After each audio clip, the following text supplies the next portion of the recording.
Laut Angaben aus der Ukraine sind bei den jüngsten russischen Raketenangriffen mindestens 4 Zivilisten ums Leben gekommen.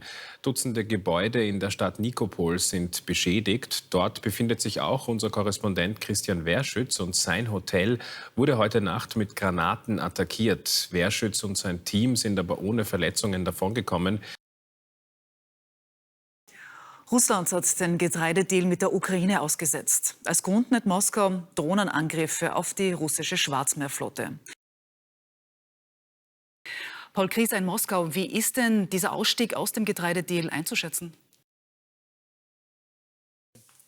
Die Arbeit ermöglicht auch zu sehen, ob Russland tatsächlich in die Defensive kommt. Das ist zentrales Ziel der Sanktionen, die gegen Russland verhängt wurden.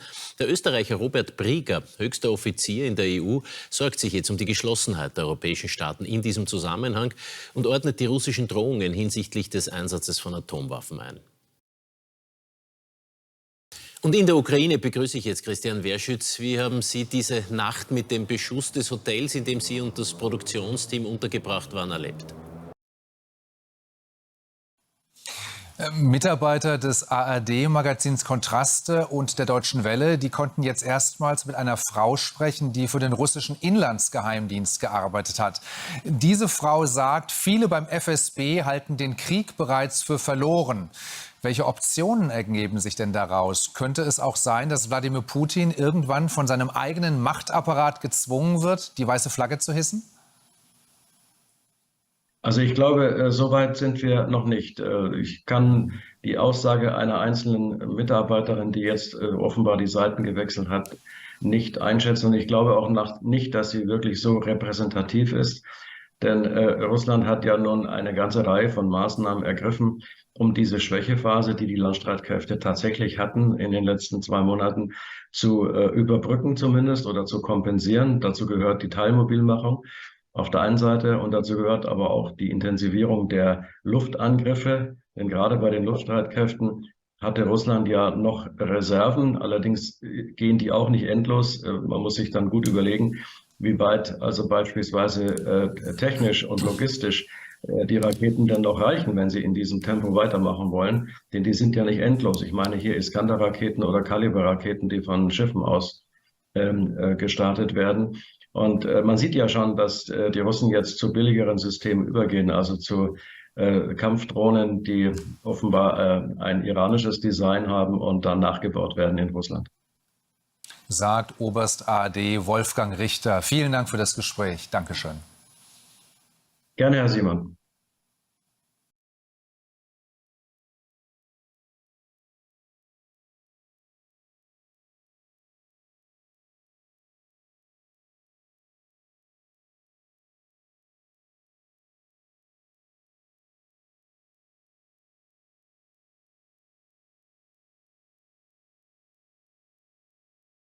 The Ministry of Defence has accused the Russian government of peddling false claims after Moscow said UK forces helped with a drone attack on Russian fleets near the Crimean port of Sevastopol.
Die ständigen Beschüsse ziviler ukrainischer Ziele durch russische Geschosse haben jetzt auch ORF-Korrespondenten Christian Wehrschütz erwischt. Granaten haben das Hotel, in dem er und sein Team untergebracht waren, getroffen.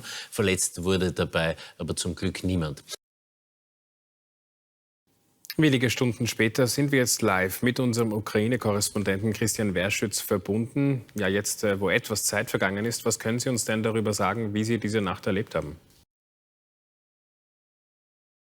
This speech was to be historic. At least that's how they in Kremlin imagined it. Like it would be read and reread. But as it is said, you can make history or you can plunge into it. And Putin has got the last one, experts say.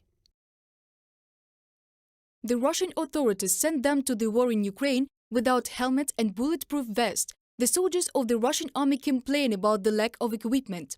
The mobilized men have to be content with weak armored plates or buy equipment by themselves. There are still no patronages, gloves, bulletproof vests. Helmets and armored plates are Turkish-made and are of a very poor quality. You take a nap on it and get high. It would be better if they put tents in the field. We would sleep there. The boys and I are used to it. What a beauty. Yes, the alien lives there. Damn, we wouldn't shoot him even if he was there. We don't have guns. Comrade Commander-in-Chief, the personnel have no weapons. This video was sent to us by the mobilized of the 423rd Motorized Rifle Regiment of the Kantemirovskaya Division. 5 residents of the Sverdlovsk region called up for service as part of the partial mobilization on September the 21st have been killed in Ukraine. The Military Registration and Enlistment Office of the Sverdlovsk region has confirmed this information. And they also clarified that the men were between 36 and 45 years old.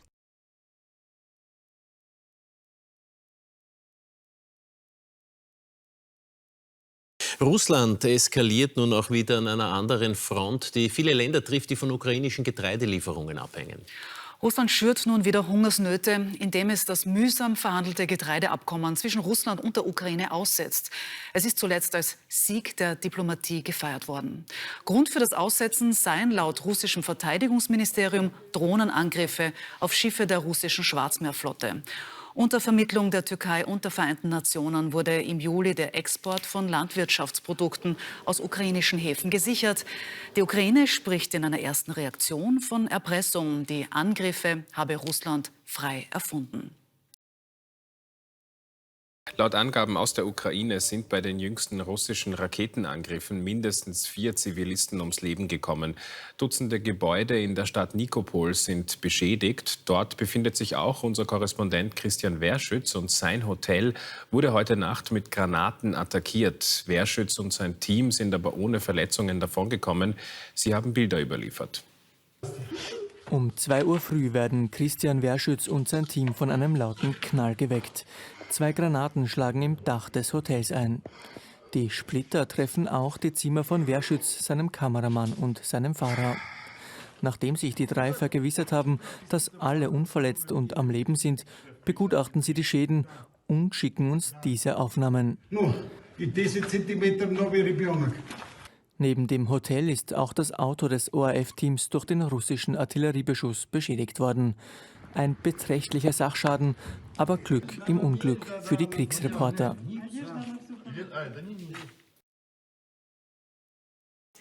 Russland hat den Getreidedeal mit der Ukraine ausgesetzt. Als Grund nennt Moskau Drohnenangriffe auf die russische Schwarzmeerflotte.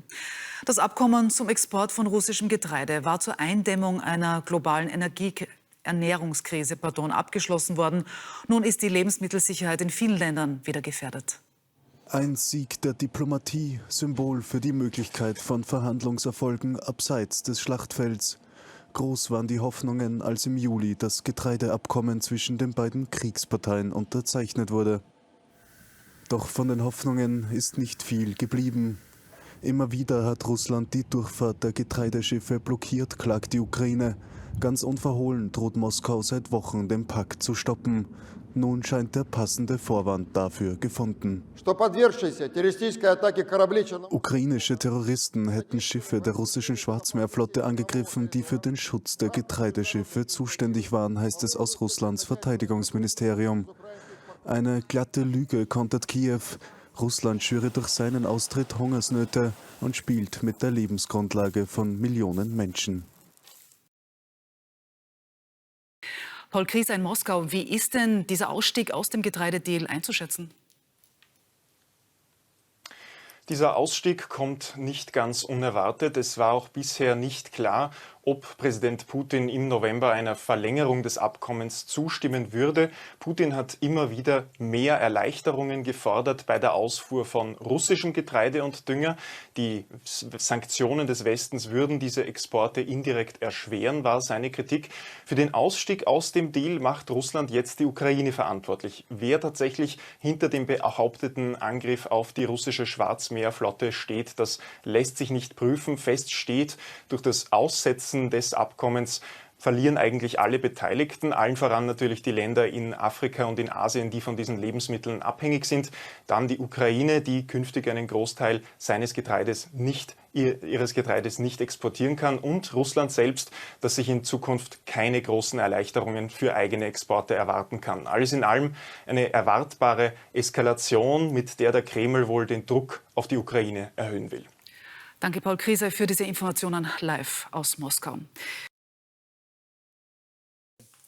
Die Arbeit ermöglicht auch zu sehen, ob Russland tatsächlich in die Defensive kommt. Das ist zentrales Ziel der Sanktionen, die gegen Russland verhängt wurden.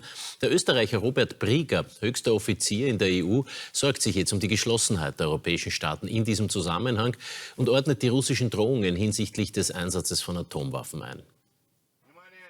Es ist eine der größten Sorgen im Krieg Russlands gegen die Ukraine, der Einsatz atomarer Waffen.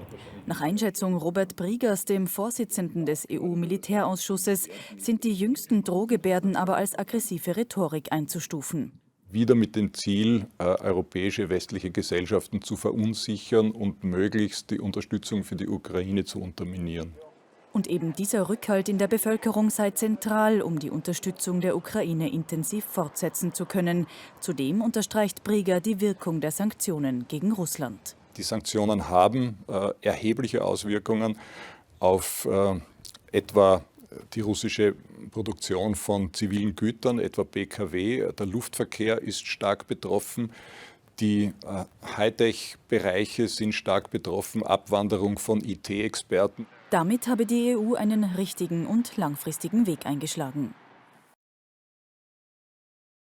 Und in der Ukraine begrüße ich jetzt Christian Wehrschütz. Wie haben Sie diese Nacht mit dem Beschuss des Hotels, in dem Sie und das Produktionsteam untergebracht waren, erlebt? Naja, um 1:30 österreichischer Zeit hat es gekracht, 2 Salben. Wir sind sofort raus und haben einmal geschaut, ob wir alle 3 unverletzt sind. Das war der Fall. Dann haben wir geschaut, was ist eigentlich wirklich passiert. Der nächste Blick war dann Richtung Auto. Da haben wir gesehen, dass der Schaden da ist. Da haben wir auch gesehen durch den Rauch, dass natürlich auch im Hotel große Schäden sind, aber uns ist nichts passiert, unserer Ausrüstung ist nichts passiert. Dann kam die Polizei, dann kam der Katastrophenschutz und wir haben zu arbeiten begonnen und gefilmt und haben dort dann, nachdem alles im Kasten war, uns noch einmal 3 Stunden hingelegt, damit wir den heutigen Drehtag auch durchbringen konnten. Leider vielfach Alltag, also in der Ukraine. Aber was erreicht denn Russland tatsächlich mit dem ständigen Beschuss ziviler Ziele in der Ukraine? Mehr Angst und Panik oder auf der anderen Seite auch mehr Entschlossenheit und Verteidigungsbereitschaft? Nun, der Beschuss ziviler Ziele wird sicher nicht dazu führen, dass die Ukrainer klein beigeben. Das ist ganz klar.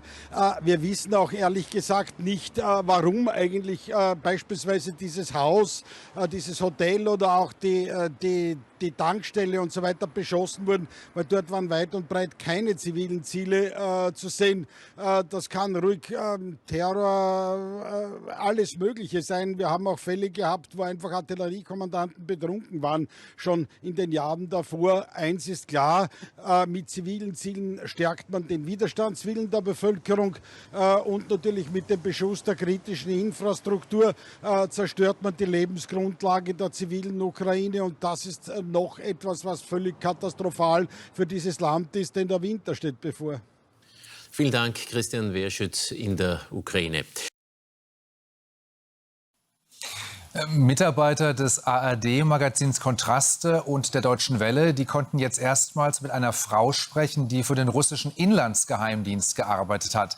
Diese Frau sagt, viele beim FSB halten den Krieg bereits für verloren. Welche Optionen ergeben sich denn daraus? Könnte es auch sein, dass Wladimir Putin irgendwann von seinem eigenen Machtapparat gezwungen wird, die weiße Flagge zu hissen? Also ich glaube, so weit sind wir noch nicht. Ich kann die Aussage einer einzelnen Mitarbeiterin, die jetzt offenbar die Seiten gewechselt hat, nicht einschätzen. Und ich glaube auch nicht, dass sie wirklich so repräsentativ ist.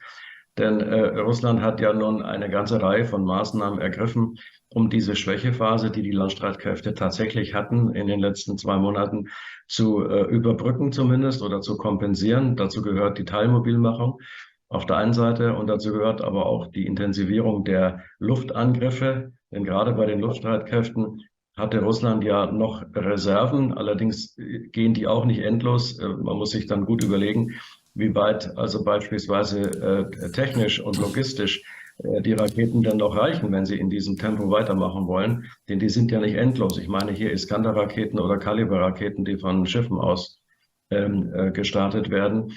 Und man sieht ja schon, dass die Russen jetzt zu billigeren Systemen übergehen, also zu Kampfdrohnen, die offenbar ein iranisches Design haben und dann nachgebaut werden in Russland. Sagt Oberst ARD Wolfgang Richter. Vielen Dank für das Gespräch. Dankeschön. Gerne, Herr Simon.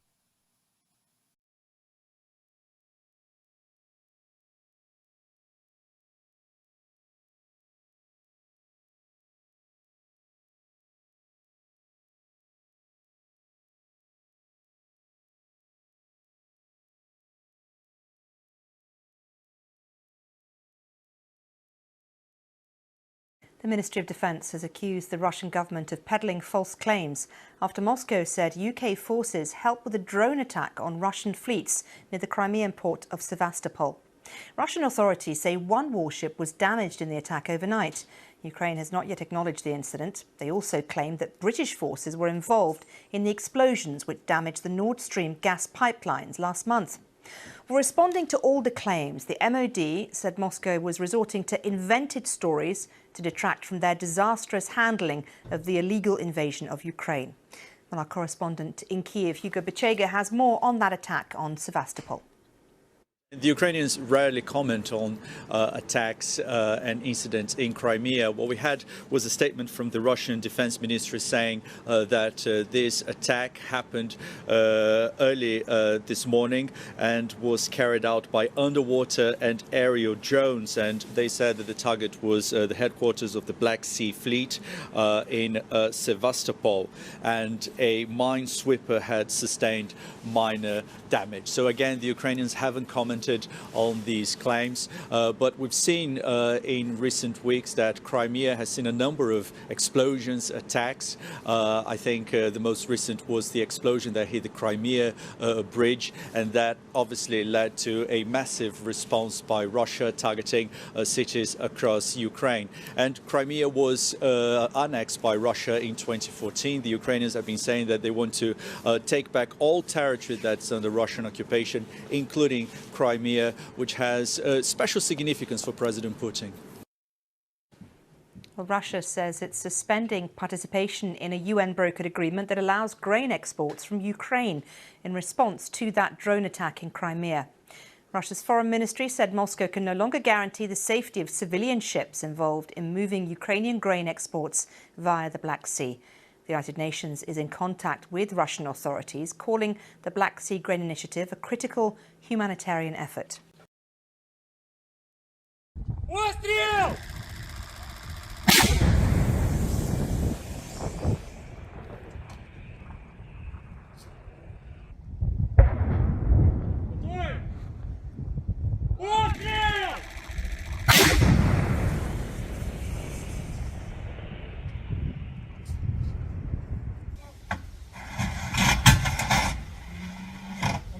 Готов? Готовы! Пострел!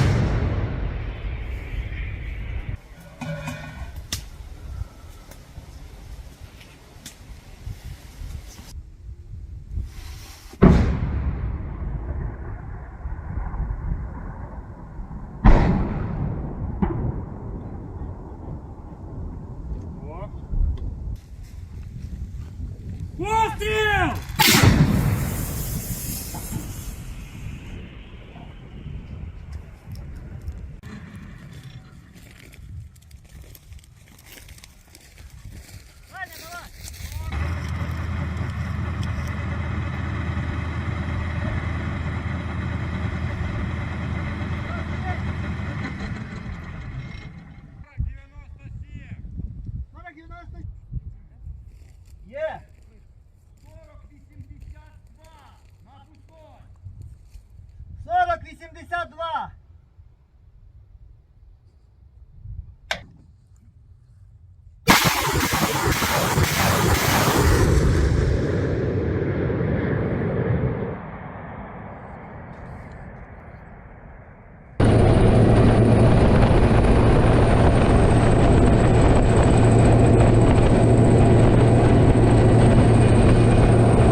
Die ständigen Beschüsse ziviler ukrainischer Ziele durch russische Geschosse haben jetzt auch ORF-Korrespondenten Christian Wehrschütz erwischt. Granaten haben das Hotel, in dem er und sein Team untergebracht waren, getroffen. Verletzt wurde dabei aber zum Glück niemand. Wehrschütz berichtet momentan von einer wichtigen Frontlinie im umkämpften Südosten des Landes. Nadja.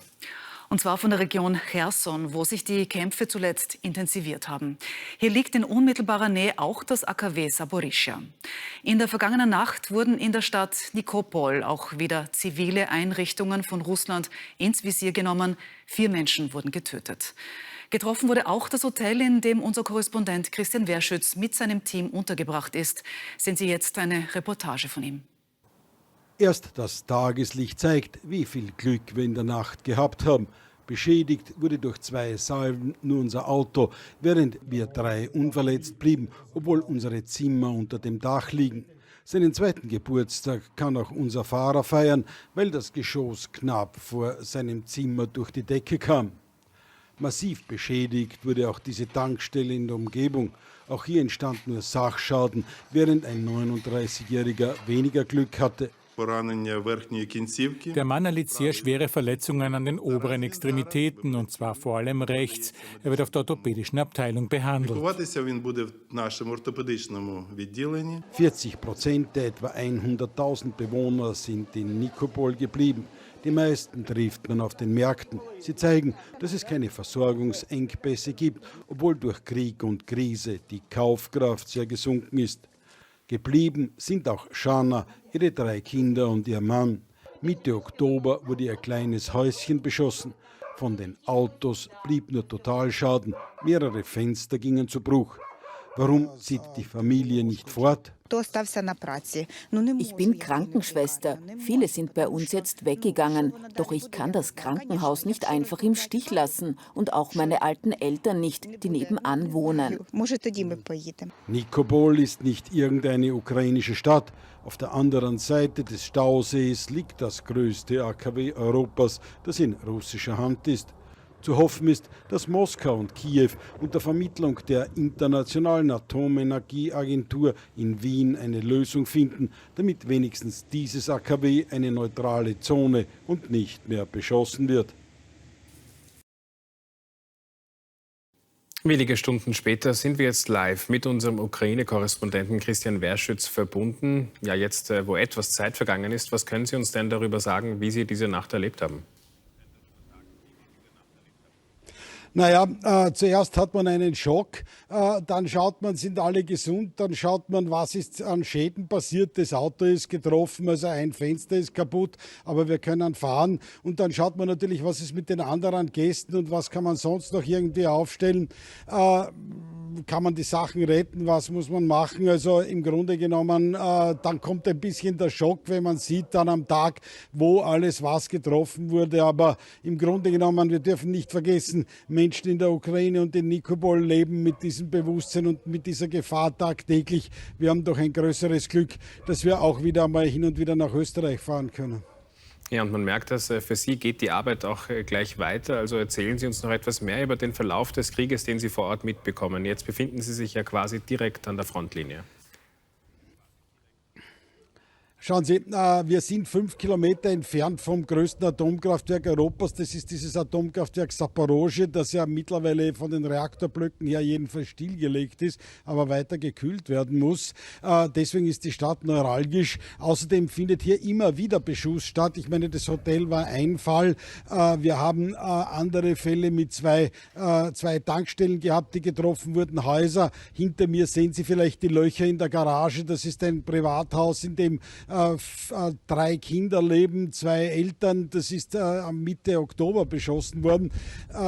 Das große Problem, das man hier sieht, ist nicht so sehr die Lage mit den Lebensmitteln, aber durch die Zerstörung der kritischen Infrastruktur die Frage, wie wird man überwintern, was kann man tun, vor allem in größeren Gebäuden, dass man Strom hat. Man hat gesagt, man braucht Powerbanks, Generatoren, all diese Dinge, auch Fenster, auch wenn immer wieder geschossen wird. Aber auf diese Vorbereitung, das ist das Entscheidende, und da haben wir halt natürlich auch österreichische Hilfsorganisationen im Rahmen von Nachbar in Not hier, die beispielsweise in Nikopol allein 3000 Familien mit Lebensmitteln versorgen und sich jetzt auch auf den Winter vorbereiten. Aber das ist halt das Leben mit der permanenten Ungewissheit in der Nähe der Front und im Krieg. Ja, und anders als wir vor dem Fernsehbildschirm oder auch hier im TV-Studio bekommen Sie das alles ganz unmittelbar mit. Christian Wehrschütz, vielen Dank, dass Sie uns weiterhin mit Informationen direkt aus der Ukraine versorgen. This speech was to be historic. At least that's how they in Kremlin imagined it. Like it would be read and reread. But as it is said, you can make history or you can plunge into it. And Putin has got the last one, experts say. The Putin's regime is rapidly evolving towards a Soviet cult of personality, and this is its inevitable trajectory. Almost 4 hours on the stage, the main speech and commenting to the political scientists. The truth is that in all this, there's nothing new. He traditionally regretted the collapse of the Soviet Union, blamed the West for all the troubles and offered negotiations with the same rotten West. I believe in the power of common sense because I'm convinced that sooner or later both the new centers of the multipolar world and the West will have to start an equal conversation about our future. But it looks like Putin is wishful thinking. The West doesn't want to communicate with him at all. Eventually, there is no place for dictators in the civilized world. Putin's message today to the Russian people is unclear, untrue, and unedifying. What is crystal clear is our message to the world: aggressors must not be able to invade their neighbors with impunity. James Cleverly, Foreign Secretary of United Kingdom, in an interview with Voice of America. So I'm going just to keep it very, very simple here in regards to commenting on the Putin speech. It wasn't at all that new, and it doesn't indicate that Putin's strategic goals have changed here. He doesn't want Ukraine to exist as a sovereign independent nation-state. That is clear by just his actions of an unprovoked war in Ukraine. Karine Jean-Pierre, White House Press Secretary during briefing. Putin spoke at least about Ukraine. He was mostly repeating Kremlin propaganda and blaming the West for Russia's own attack on Ukraine. Experts believe this speech is an indicator of how far Putin is from understanding the reality. The terrible thing is that he believes in it, that Ukraine is a subdivision of the Russian people. It's just that the West has thrown some kind of haze on it, which must be removed, and then happy Ukrainians with flowers and corvies will meet liberators from Russia. And it is precisely that regime of idiocracy and autocracy, which he spontaneously and consciously had built, led to the fact that no one can say anything against him. From my point of view, this is an exact sign that the person has flown away from this very reality into his dreams so far that the real world is no longer visible. In addition to the content of speech, the form also suffered, and not only the form of the speech itself, but also Putin's. Swart speech, coughing and dark spots on his hands have raised many questions about the state of health of the Kremlin dictator. Reported by Pavel Shtelmach, Ksenia Barvinenko, UATV News. The Russian authorities sent them to the war in Ukraine without helmet and bulletproof vest. The soldiers of the Russian army complain about the lack of equipment. The mobilized men have to be content with weak armored plates or buy equipment by themselves. There are still no patronages, gloves, bulletproof vests. Helmets and armored plates are Turkish-made and are of a very poor quality. Military personnel do not receive the promised salaries either. The Russian invaders complain about the lack of money and often rob the houses of Ukrainian civilians. They try to drag home everything they've looted. Look what I will bring you, a nice hairdryer. A TV will work too. In addition, according to the General Staff of the Armed Forces of Ukraine, the mobilized soldiers whom Russia sent to war against Ukraine do not receive proper training and do not know how to handle weapons. As a result, their losses increase. So the Russian occupation soldier, in a telephone conversation with his family, complains that his unit is losing 20-30 people a day. The interception of the call was published by the main Directorate of Intelligence of the Ministry of Defense of Ukraine. There are plenty of casualties, Irina, plenty of wounded too. Every day we lose from 20 to 30 people. Holy cow! In total, since the beginning of the full-scale invasion of Russia, the Ukrainian military has eliminated about 70,000 Russian invaders. So, for only one day of war, there are almost 1,000 killed and hundreds of wounded in the Russian army. The General Staff of the Armed Forces of Ukraine reports. The defeat of the enemy's manpower and equipment over the previous days has been confirmed. Thus, in the Zaporizhia region, 8 units of weapons and Russian military equipment of various types were destroyed, and up to 120 Russian servicemen were wounded. On the temporarily occupied territory of the Kherson region, the delivery of about 100 wounded Russian invaders to medical institutions has been noted. Also, since February, the Ukrainian army has destroyed more than 2,500 Russian tanks, almost 200 units of air defense equipment, and landed more than 500 planes and helicopters. Ukrainian President Volodymyr Zelensky has recently recorded an appeal against the background of one of the downed Iranian-made kamikaze drones and promised the Russian occupiers will have even greater losses in the air. More than 30 drones were launched in 2 days. The defenders of our sky did not allow the enemy's vultures to break through into the interior of the country and landed 23 Shahed-136 drones. In addition, Ha-59 Ovod, 2 Kamov Ka-52 alligator attack helicopters and another Sukhoi Su-25 Grach were turned into scrap metal. Shelling will not break us. It is more terrifying to hear the enemy anthem on our land than enemy missiles.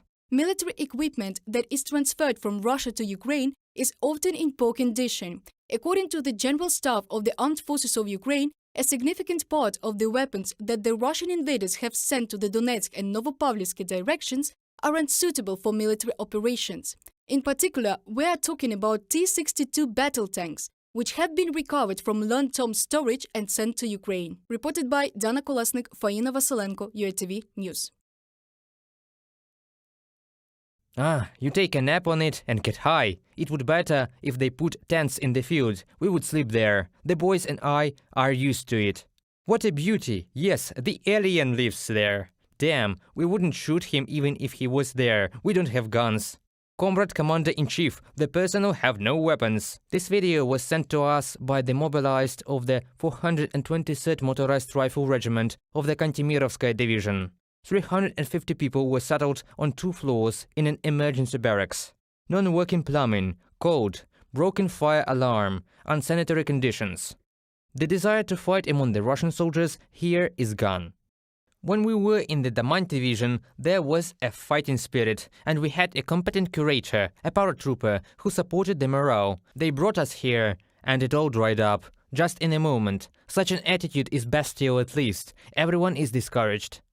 Ilya, serviceman of the 423rd Motorized Rifle Regiment, Kantemirovskaya Division.